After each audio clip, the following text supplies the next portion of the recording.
पे आए उसके लिए। प्रोरियल प्रोडक्शन कॉरपोरेशन और प्रोरियल एंटरटेनमेंट प्राइवेट लिमिटेड की ओर से आपका स्वागत करता हूं। आपकी अनुमति हो तो मैं बैठ के ही बोलूं?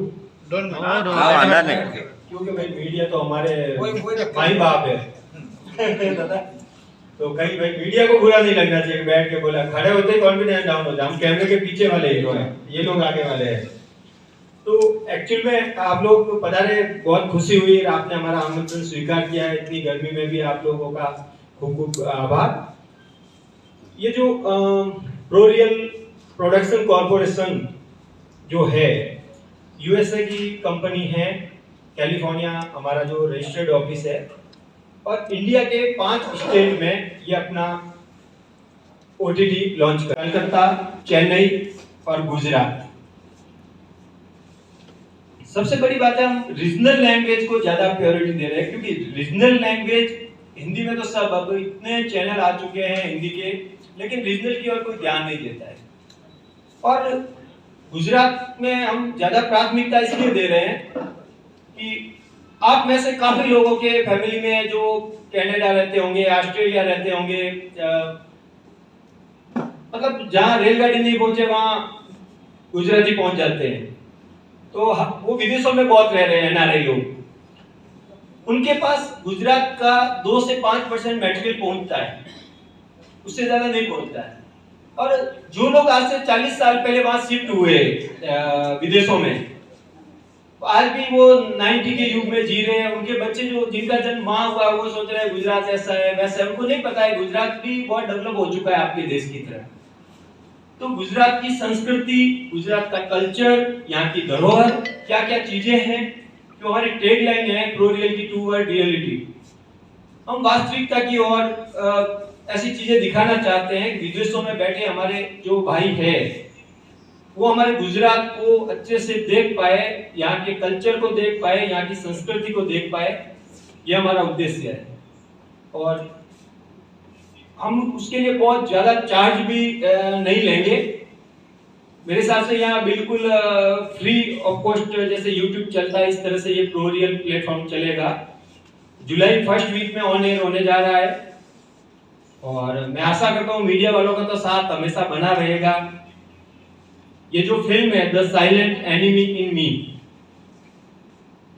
ये फिल्म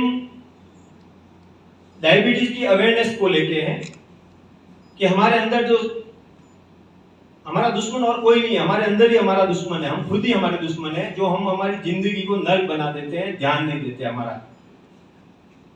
और मुझे उम्मीद है कि इस फिल्म की रिलीजिंग के बाद, ये फिल्म देखने के बाद काफी लोग शराब, गुटखा, बीड़ी, सिगरेट, जो भी नशा व्यसन करते हैं वो छोड़ेंगे, इतनी मुझे उम्मीद है। और यही हमारा प्रयास है। अगर सफल होता है तो मैं तो भाग्य मानूंगा मेरा। ये कमर्शियल मूवी नहीं है, ये अवेयरनेस को लेके मूवी है। और प्रोरियल एंटरटेनमेंट जो गुजरात में कार्य करेगी, आप लोगों का सहयोग रहेगा तो बहुत अच्छा करेंगे। और हम गुजरात की कल्चर को विदेशों में गोरे लोगों को दिखाएंगे कि आप कहते हो कि हमारा विदेश ऐसा है, लेकिन आपसे अच्छा हमारा, क्योंकि हमारे गुजरात का मुकाबला वर्ल्ड में कोई स्टेट, कोई राज्य नहीं कर सकता। जो आप अगर जो संस्कृति हमारे यहाँ पे है वो कहीं भी नहीं है। लेकिन हमारे जो बच्चे वहां बड़े हुए विदेशों में, उनको नहीं पता है। उनको बोलते हैं गुजरात जाना है, बोले नहीं पापा छी, नहीं जाऊंगा मैं। अरे भाई तूने देखा ही क्या है भाई, गुजरात एक बार जा तो सही, गुजरात है क्या, विदेश से कम नहीं है। तो गुजरात की चमक दमक, गुजरात की संस्कृति, और तभी बोलते हैं हमारो घर भी गुजरात। तो हमें तो गर्व है अपने गुजरात पे। Thank you so much. अभी मैं अपना बात यही खत्म करूंगा। Thank you.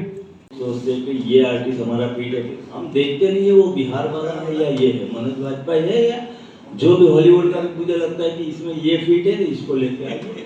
और हमारे जब प्रोड्यूसर साहब है वो बोलते हैं ओके चलो ये इनको लेते हैं। तो जैसे चेतन जी, जब हमने हीरो का कैरेक्टर सोचा तो दिमाग में यही चला था, स्टोरी बोले इसमें चेतन ही फील हो सकता है, बहुत बढ़िया करेगा, दूसरा कोई कैरेक्टर नहीं कर सकता, क्योंकि वो कैरेक्टर ही बन गया है। ये तो आज आया है, कपड़े पहन के आया है, नहीं तो आप देखो तो आप कहते हो भी सही में वो ऐसा ही घूमता है। मैंने बोला कुछ मेकअप भी नहीं करवाया मैंने, ये तो फिल्मों में मेकअप होता है, मैंने बोला मेकअप नहीं करना है तुझे, तो ऐसा ही घूम। वैनिटी में नहीं बैठते, बोले नहीं नहीं वो बात धूप का है, नहीं, मेरे वो को काला हो जाएगा, अच्छा लगेगा। तो हम लोग ऐसे सोचते हैं कि किसको लेना है, क्या लेना है, फिर हम लोग नाच जाते हैं, तो किधर से लेकिन मजा आता है फिर काम करने की। और हिंदी तो हमारी राष्ट्रभाषा है, सबको आती है, तो सब लोग चल जाते हैं फिल्मों में। अभिनंदन करता हूँ। प्रो रियल एंटरटेनमेंट के बारे में अभी श्री माली जी ने काफी कुछ बताया, गुजरात के बारे में भी बताया, लेकिन ये संस्था जिस फिल्म का निर्माण कर रही है वो डायबिटीज अवेयरनेस के ऊपर। दोस्तों, दुनिया में तमाम तरह की बीमारियां होती हैं और बीमारियां मनुष्य के दुश्मन हैं, उसको खत्म करती हैं। लेकिन डायबिटीज एक ऐसी बीमारी है जो कि अपने साथ और भी कई बीमारियों को लेकर आती है। जिसको डायबिटीज हो जाती है, अगर वो केयर नहीं करता है तो उसका लीवर खराब हो जाता है, उसकी किडनी खराब हो जाती है और जो उसके अंग हैं वो खराब हो जाते हैं। और अगर वो बिल्कुल भी केयर नहीं करता है तो उसके जो अगर कहीं उसको चोट लग जाए तो उसके घाव नहीं भरते हैं। कई बार तो ऐसा होता है कि गैंग्रीन हो जाती है, उसकी वजह से अंग को काटना भी पड़ता है। तो ये सब डायबिटीज के दुष्परिणाम हैं। डायबिटीज के लक्षण भी जैसे कि आपको बहुत प्यास लगती है, आप बहुत बार पेशाब करने के लिए जाते हैं, आपको भूख थोड़ी थोड़ी देर में लगती है। ये सारी जो प्राथमिक लक्षण हैं आदमी को उनको देखना चाहिए। और सबसे बड़ी बात यह है कि डायबिटीज होने का जो सबसे बड़ा कारण है वो है मानसिक चिंता। अगर आदमी अपनी मानसिक चिंताओं को अपने से थोड़ा सा दूर रखेगा तो वो डायबिटीज से शायद बचा रहेगा। लेकिन दोस्तों, आप तो जानते हैं कि आजकल सामाजिक वातावरण ऐसा है कि आदमी सब चीजों से निजात पा सकता है, लेकिन अपनी मानसिक जो त्रासदियां हैं उनसे निजात नहीं पा सकता, न पा पाता है। इसलिए उसको ये डायबिटीज जैसी बीमारी झेलनी पड़ती है। मुझे बड़ी खुशी है कि ये pro real entertainment private limited एक अवेयरनेस के तहत डायबिटीज के ऊपर फिल्म बना रही है, जिसमें डायबिटीज की अवेयरनेस के बारे में बताया जाएगा और शायद उससे बचाव के बारे में भी।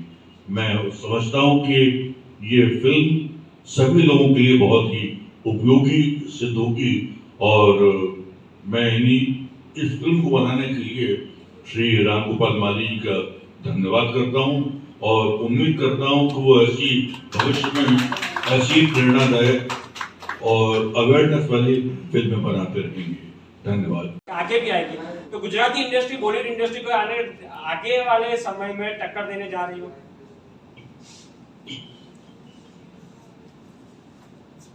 देखिए, ऐसा है कि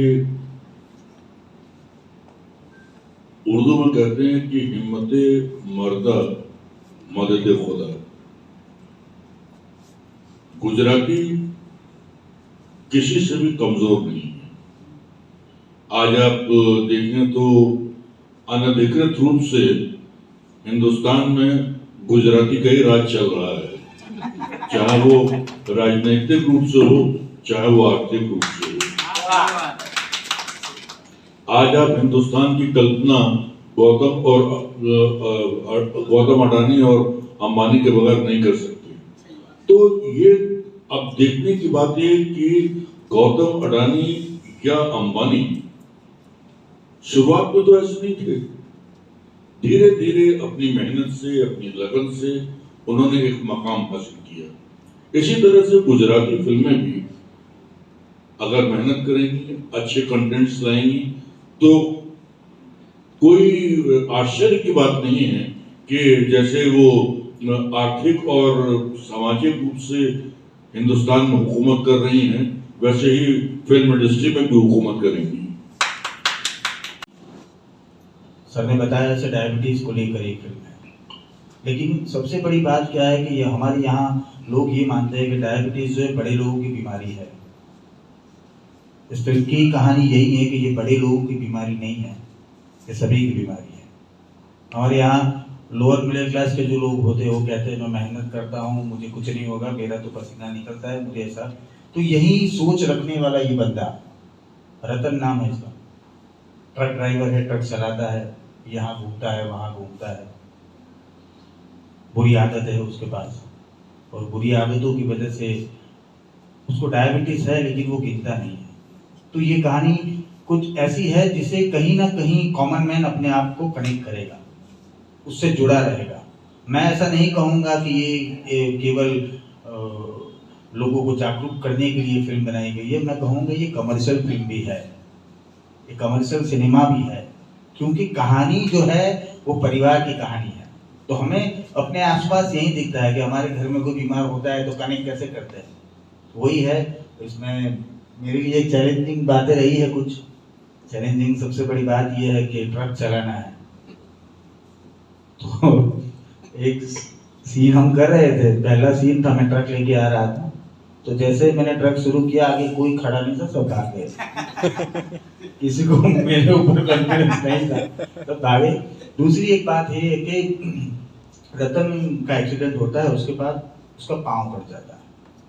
तो एक पाँव से चलने का हमारे डायरेक्टर सर वसंत जी ने के साथ हम गए, डॉक्टर से मिले, और जिन लोगों का पाँव कटा हुआ होता है और नकली पाँव, आर्टिफिशियल पाँव लगवाते हैं, फिर कैसे चलते हैं, कैसे उनकी रूटीन लाइफ क्या हो जाती है, अपने रोजिंदा काम वो कैसे करते हैं। तो ऐसी बातों को थोड़ा डिटेल में स्टडी करके उसको मैं परफॉर्म करने का ट्राई कर रहा हूँ।